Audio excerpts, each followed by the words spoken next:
Look at this.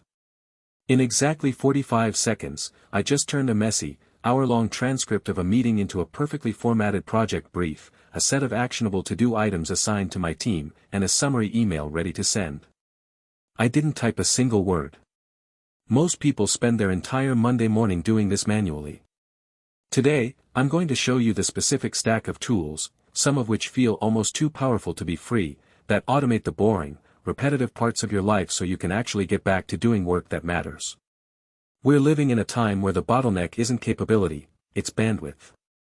You have great ideas, but by the time you've formatted the slide deck, organized the notes, and replied to the 20 emails asking for status updates, you're too exhausted to actually execute the strategy. The problem most people face is that they treat AI like a chatbot, a fancy Google search. They ask it a question, get an answer, and move on. That is the slow way. The expert way is to build a feedback loop where your tools talk to each other. When you bridge the gap between your data and your output, you stop being an employee and start being an architect of your own workflow. You don't need to